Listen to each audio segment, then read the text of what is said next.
নমস্কার বন্ধুরা, রিনার রসুই আপনাদের সবাইকে স্বাগত। আগের ভিডিওতে আমি আপনাদের কাছে শেয়ার করেছিলাম শশার লস্যি।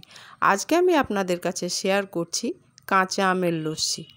এই কাঁচা আমের লস্যি খেতে ভীষণ টেস্টি হয় এবং শরীরও খুব ঠান্ডা রাখে।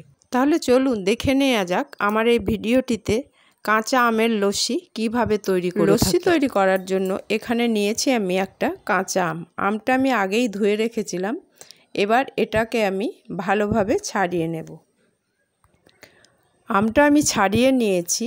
এবার আমি দুই পাশ থেকে ছুরি দিয়ে কেটে নেব, কারণ আমের আঁটিটা শক্ত হয়ে গেছে।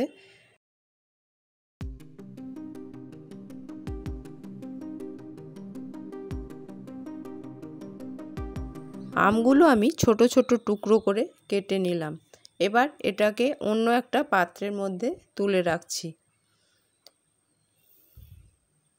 এবারে আমি নিয়ে নেব একটা মিক্সিং জার। এই মিক্সিং জারের মধ্যে আমের টুকরোগুলো দিয়ে দেব। মিক্সিং জারের মধ্যে আমের টুকরোগুলো দিয়ে দিলাম। তারপরে আমি দিয়ে দেব টক দই।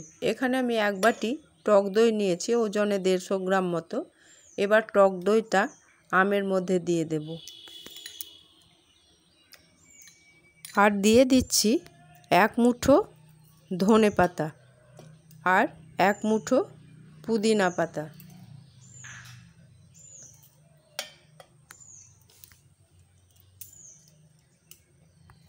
আর দিচ্ছি 1/4 চামচ বিট লবণ, 1/4 চামচ নর্মাল লবণ, গোলমরিচ গুঁড়ো আর হাফ চামচ মতো ভাজা জিরের গুঁড়ো।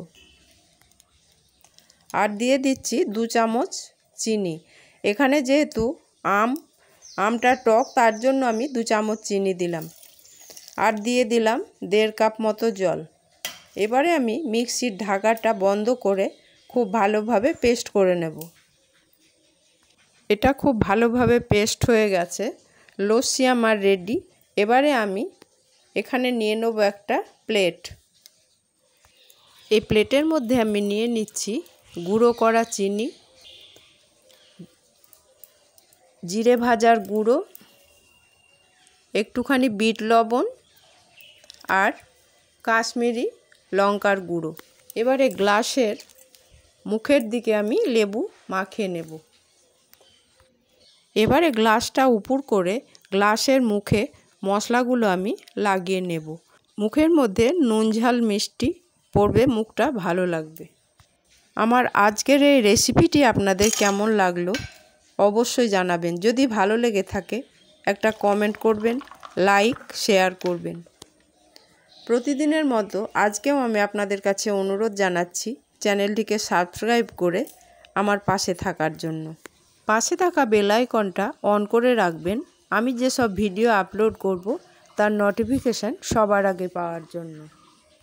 গ্লাসের ওপরে ছড়িয়ে দিচ্ছি বিট লবণ গুঁড়ো, গোলমরিচের গুঁড়ো আর ভাজা জিরের গুঁড়ো। রেসিপিটি যদি আপনাদের ভালো লাগে তাহলে অবশ্যই বাড়িতে একবার বানিয়ে দেখবেন। আজ তাহলে এখানেই শেষ করছি। আবার আপনাদের সামনে হাজির হব নিত্য নতুন রেসিপি নিয়ে।